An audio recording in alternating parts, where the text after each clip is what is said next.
मित्र आणि मैत्रिणींनो, आजची आपली कथा आहे एका खेडेगावात राहणाऱ्या मुलीची, जिचं एका मुलावर खूप प्रेम होतं. पण पैसा कमवण्यासाठी अमेरिकेत गेल्यावर तो परत तिच्यासाठी परत येईल का, हे पाहण्यासाठी कथा शेवटपर्यंत नक्की ऐका. कथा आवडल्यास कथेला लाईक करा, शेअर करा, चॅनलला सबस्क्राईब करायला विसरू नका. पायल आणि विवेक अमेरिकेच्या एअरपोर्टवरून बाहेर पडले. त्यांचा मुलगा अंकित त्या दोघांची बाहेर वाट पाहत होता. आई वडिलांना बघताच त्यांच्या जवळ जाऊन त्याने दोघांना कडकडून मिठी मारली. बऱ्याच दिवसानंतर मुलाला पाहून त्या दोघांचे डोळे भरून आले. थोड्याच वेळात काळ्या रंगाची गाडी समोर येऊन उभी राहिली. अंकितने त्याचे सामान डिकीत ठेवले आणि दोघांना आतमध्ये बसण्यास सांगितले. तो स्वतः पुढे जाऊन बसला. विधी ही अंकितची प्रेमिका होती. विधी गाडीमध्येच बसून होती. ती अंकितच्या आई वडिलांची वाट पाहत होती. आई बाबा गाडीत बसताच विधीने मागे वळून पाहिले. स्मित हास्य देत तिने त्यांना नमस्कार केला. विधीला पाहून पायलला असं वाटलं की किती सुंदर आहे. पायलला मनातल्या मनात विधी खूप आवडली होती. मुलाने निवडलेल्या मुलीला पाहून पायलला स्वतःच्या मुलाचे कौतुक वाटले. एअरपोर्ट ते अंकितचे घर 2 तासांचे अंतर होते. तासाभरानंतर अंकितने गाडी एका इमारतीसमोर उभी केली. गाडीमधून खाली उतरताच विधी अंकितच्या आई वडिलांच्या पाया पडली. हे पाहून पायलला खूपच आनंद झाला. पायलने अगदी प्रेमाने विधीला जवळ घेतले आणि घट्ट मिठी मारली. आई वडिलांना अंकितचे घर खूपच आवडले. अंकित व विधी दोघांनी मिळून सर्व सामान आतमध्ये घेतले. जेव्हा दोघे फ्रेश झाले तेव्हा विधीने त्यांच्यासाठी चहा बनवला. चहा पीत पीत पायल विधीला बारीक नजरेने पाहत होती. दुपारचे जेवण आटोपल्यानंतर विवेक आणि पायल प्रवास करून खूप थकून गेले होते. त्यामुळे झोपण्यासाठी खोलीत निघून गेले. अगं आई, उठ ना, तुमची वाट पाहून विधी निघून गेली, असं अंकित पायलला म्हणाला. मनात इच्छा नसतानाही पायल उठून बसल्या. पायलने अंकितला जवळ घेतले आणि प्रेमाने त्याच्या डोक्यावर हात फिरवत म्हणाल्या, अरे बाळा, कसली काळजी करत आहेस? आम्हा दोघांना विधी खूप आवडली आहे. एवढ्या मोठ्या अमेरिकेत सुद्धा तू अगदी जवळच्या आपल्या नात्यातल्यासारखीच मुलगी शोधली आहेस. हे काय कमी नाही आमच्यासाठी. आता लवकरात लवकर आमची भेट तिच्या कुटुंबियातील लोकांसोबत करून दे. जर इथेच लग्न करायचं असेल तर वाट कशाला बघायची? पायलचे बोलणे ऐकून अंकित अगदीच उत्साहित झाला. तो म्हणाला, तिच्या कुटुंबियात केवळ तिचे बाबा आहेत. अगदी लहान असताना तिने तिच्या आईला गमावले. तिच्या बाबांनी परत दुसरे लग्न केले नाही. अजूनपर्यंत विधीला तिच्या आजीने सांभाळलं आहे. त्यांनीच विधीला लहानाचे मोठे केले. विधीच्या बाबांची अशी इच्छा आहे की लग्नानंतर आम्ही त्यांच्या सोबत राहावे, परंतु मी त्यांना स्पष्टपणे नकार दिला. ज्या नवीन घरात आपण राहायला जाणार आहोत ते घर विधीच्या घराच्या अगदी जवळच आहे. उद्या जाऊन आपण त्या घराची पाहणी करू. मुलाचे बोलणं ऐकून पायल भावुक झाल्या. पायल आणि विवेक अमेरिकेला यायच्या आधी अंकितने निवडलेल्या मुलीवरून सर्व नातेवाईक त्यांना भडकवत होते. पण अंकित तिला जसाच्या तसा वाटला. त्याच्यात तिला कोणतेही बदल दिसले नाही. तसही लोकांना दुसऱ्यांचे चांगले झालेलं पाहवत नाही. अंकित शाळेपासून ते इंजिनिअरिंग पर्यंत अभ्यासात पहिल्या 10 मध्येच असायचा. तो अत्यंत हुशार आणि कष्टाळू मुलगा होता. उच्च शिक्षणासाठी जेव्हा अमेरिकेत आला तेव्हाही काही लोकांची जळावृत्ती दिसून येत होती.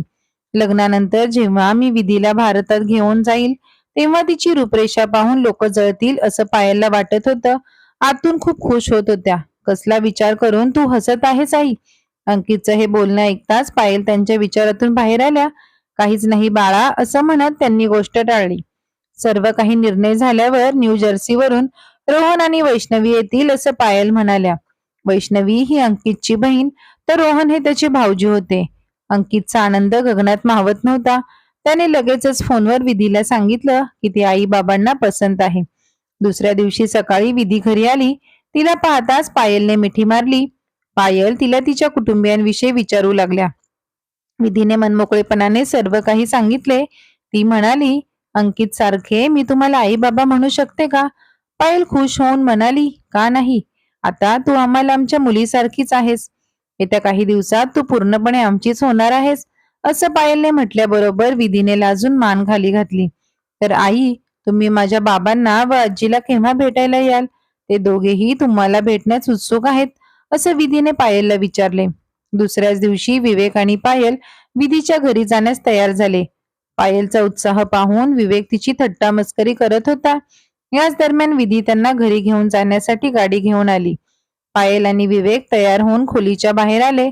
पायल अगदी छानपैकी तयार झाल्या होत्या.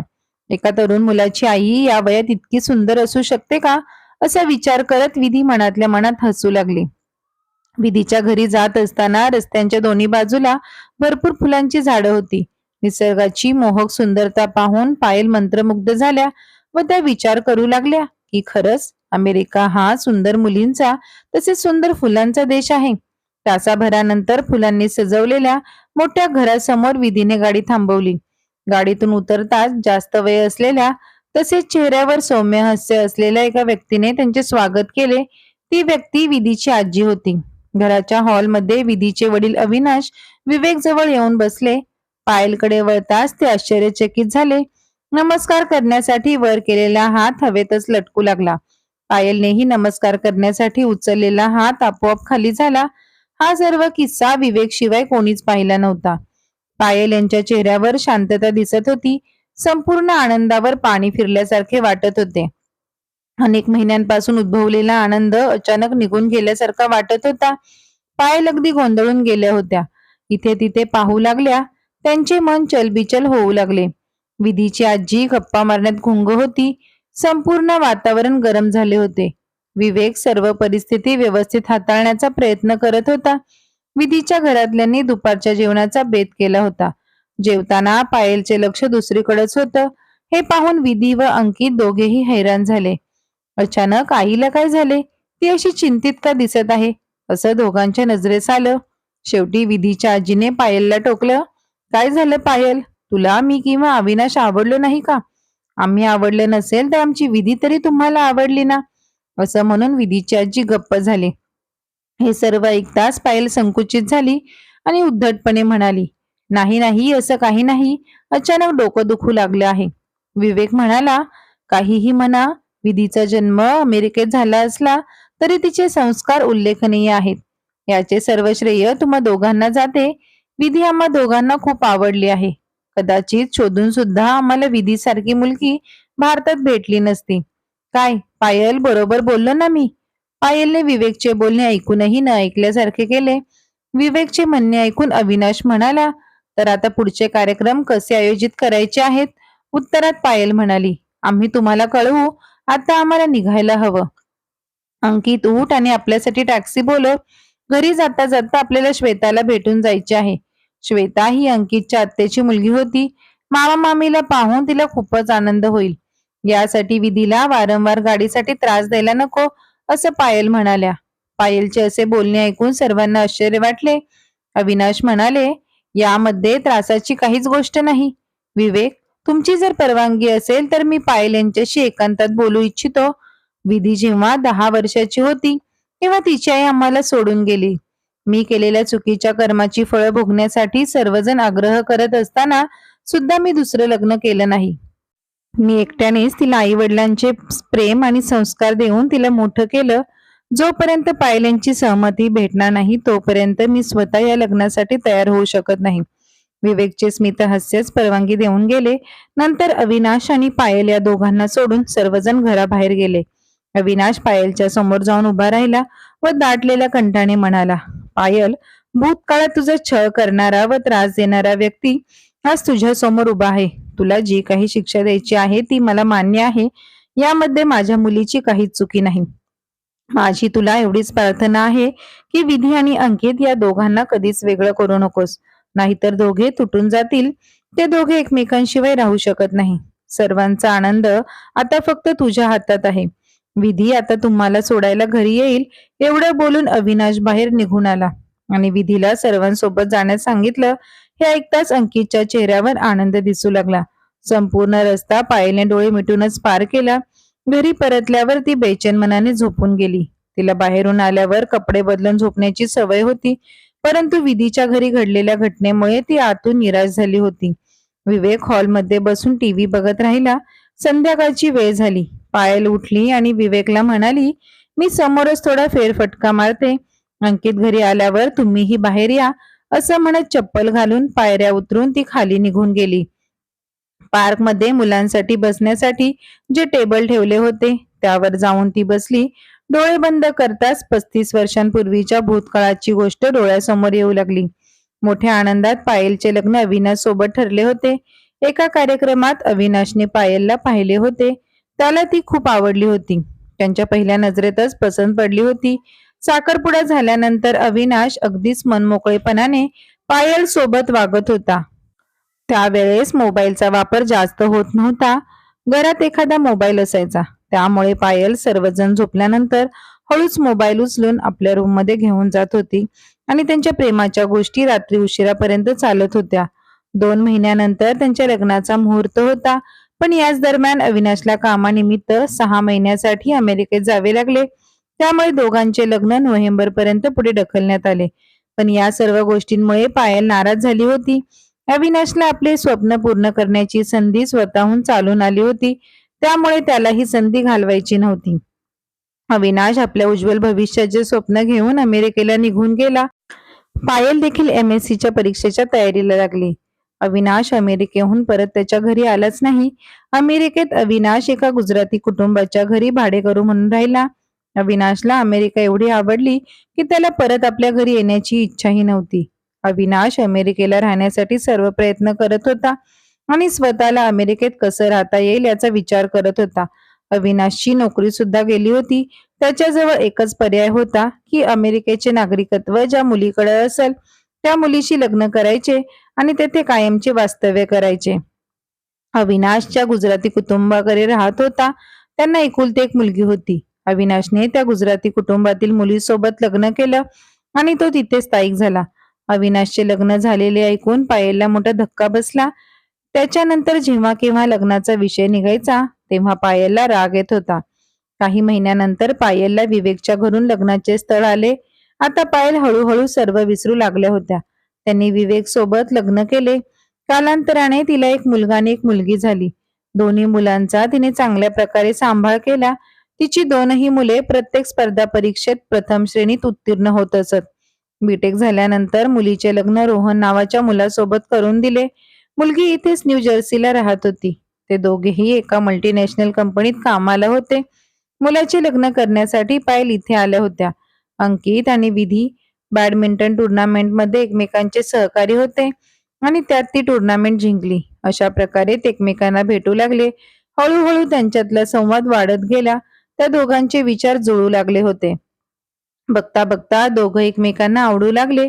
अंकितने व्हिडिओ कॉलवर आईला म्हणजेच पायलला विधीबद्दल सर्व माहिती सांगितली होती. पायलला विधीमध्ये कोणतीच कमतरता दिसत नव्हती आणि अंकितसाठी विधी योग्य आहे असंही तिला वाटू लागलं होतं. म्हणूनच पायलने अंकित आणि विधी यांच्या लग्नासाठी परवानगी दिली होती. जीवनातील सर्व महत्वाचे निर्णय पायल घेत होती. त्यामुळे विवेकला कोणतीच हरकत नव्हती. कारण विवेकला सुद्धा माहित होतं की पायल जे काही निर्णय घेईल ते विचारपूर्वक आणि योग्यच असतील. विधीला आई नव्हती. तिच्या आजीनेच तिचा सांभाळ केला होता. विधीच्या आईचे संपूर्ण कुटुंब अमेरिकेतच राहत होते. त्यामुळे आजी भारतात येण्यासाठी हतबल होत होती. तिने असा विचार केला की जर सर्व व्यवस्थित असेल तर ती अमेरिकेतच विधीचे लग्न लावून देईल. अंकितच्या आई वडिलांनी विधीच्या वडिलांच्या कुटुंबाबद्दल काही चौकशी केली नाही आणि इथेच फसवणूक झाली. सर्व काही व्यवस्थित होत होते पण गोष्टीने नवीनच वळण घेतले. अविनाशला भेटताच बंद झालेल्या आठवणीचे कपाट उघडले होते. ज्यामुळे पायल खूपच विचलित झाली होती. ती स्वतःचा भूतकाळ मुलाला सांगू शकत नव्हती की अविनाश सारख्या स्वार्थी आणि फसव्या माणसाच्या मुलीशी संबंध ठेवू नको. अंकित डोक्यापासून पायापर्यंत विधीच्या प्रेमात डुबून गेला होता. विचार करून करून तिचे डोके वेदनेने फाटल्यासारखं वाटत होतं. ती खूप रडू लागली. तिला अचानक खांद्यावर कोणाचा तरी स्पर्श जाणवला आणि तिने मागे वळून पाहिले. मागे विवेक उभा होता. पायलच्या हाताला हात लावत तो तिच्या शेजारी बसला आणि अगदी शांत स्वरात म्हणाला, पायल, तू आतून एवढी कमकुवत आहेस. इतकी छोटीशी गोष्ट तू मनाशी धरशील असं मला कधीच वाटलं नव्हतं. तू काहीतरी ऐकलंस आणि काहीतरी अंदाज लावला होतास. अगं, अविनाशने तुझ्यासोबत जे काही केलं ते काही नवीन नाही. हा देश त्याला त्याच्या स्वप्नातील मंजिल वाटत होता म्हणूनच तो तुला सोडून आला. विधीची सुंदरता पाहून असं स्पष्ट होतं की तिची आई सुद्धा खूपच सुंदर असावी. विजा, त्यानंतर नागरिकत्व, राहण्यासाठी घर, सुंदर पत्नी, या सर्व सुविधा त्याला सहजपणे इथे भेटल्या. हे सर्व सोडून तो भारतात परत येण्या इतपत वेडा नसावा, तेही फक्त तुझ्यासोबत साखरपुडा झाला होता म्हणून. आणि हो, आपल्या जीवनात घडणाऱ्या गोष्टी यावरूनच आपल्या नशिबात लिहिलेल्या असतात. या गोष्टीवर तर तुझाही विश्वास आहे. तुला माझं बनायचं होतं, मग हा महाशय तुला माझ्यापासून हिरावून कसा काय घेऊन जाईल? मला मान्य आहे, मी तुला अनेक सुखसोयी देऊ शकलो नाही, पण माझ्या मनात साठवलेले सर्व प्रेम मी आजवर ओतत आलो आहे. अशा प्रकारे तो पायलला समजावू लागला. कालपासून आईला काय झालं बाबा? अंकितने हे विचारल्याने माझी कोंडी झाली आहे. कदाचित त्याला सर्व काही समजत असेल, तो तसा मूर्ख नाही. पायल यांच्या वाहत्या अश्रूंनी विवेकला पुढे काहीही म्हणू दिलं नाही. काही वेळानंतर डोळ्यातले अश्रू पुसत पायल म्हणाली, मी कालपासून विचार करत आहे, विधी सुद्धा जर तिच्या आई वडिलांसारखी वागली तर, ती आपल्या मुलाला आपल्यापासून घेऊन गेली तर. निर्दयी मानायचा अविनाश कुटुंबाला विसरून गेला होता. त्याचे आई वडील त्याला पाहण्यासाठी संपूर्ण आयुष्य वाट पाहत राहिले आणि तो घर जावाई होऊन अमेरिकेतच स्थायिक झाला. जर विधीने सुद्धा आपल्या मुलाला घर जावाई करून घेतले तर आपल्यालाही अंकितची वाट पाहत बसावी लागेल. पायलचे म्हणणे ऐकून विवेक हसू आले. इतक्यातच अंकित आई वडिलांना शोधत आला. संकोचित आई आणि चेहऱ्यावर हसू असणाऱ्या बाबांना पाहून तो लागला. त्याच्या मनात अनेक प्रश्न उद्भवत होते. विवेक आता स्वतःला थांबवू शकत नव्हता आणि त्याने सर्व हकीकत अंकितला सांगितली. हे सर्व ऐकून अंकितने अगदी लहान मुलांसारखी आईला मिठी मारली आणि म्हणाला, आई, मी तुझ्यासाठी विधीलाच नाही तर संपूर्ण जग सोडू शकतो. एवढंच तुम्हाला ओळखलंस का? तुम्हा दोघांना माझ्यासोबतच राहायचं आहे. तुमच्या दोघांसाठीच तर मी एवढं मोठं घर घेतलं आहे. तसंही भारतात आपले असे कोणीच नाही. फक्त एक घर आहे. तुम्ही आरामात माझ्या जवळ राहा. अधूनमधून दीदीला भेटून येत जा. अंकितच्या म्हणण्याने पायल यांच्या मनातील सर्व शंका कुशंका निघून गेल्या. 2 आठवड्यानंतर अंकित आणि विधीचे लग्न मोठ्या थाटामाटात पार पडले. ते दोघेही हनीमूनसाठी स्वित्झर्लंडला गेले. 1 महिन्यानंतर अंकितची बहीण आणि तिचे कुटुंब स्वतःच्या घरी परतले. विवेक हसत हसत पायलला म्हणाला, आपणही हनीमूनला जाऊया का? तसंही आपल्या लग्नानंतर आपले संपूर्ण कुटुंब आपल्या सोबत हनीमूनला उपस्थित होते. आठवते ना तुला? तुला भेटण्यासाठी मला खूप वाट पाहावी लागायची. आपला मुलगा परदेशात असल्याने आपल्याला हनीमूनची संधी मिळाली आहे. आपण या संधीचा उपयोग करून घेऊ. तसंही आपण अजून म्हातारे झालेलो नाही. विवेकचे असे बोलणे ऐकून पायल हसू लागल्या आणि लाजत त्यांनी विवेकला मिठी मारली आणि हो म्हणाल्या. तर मित्रांनो, आजची ही गोष्ट इथेच समाप्त होते. धन्यवाद.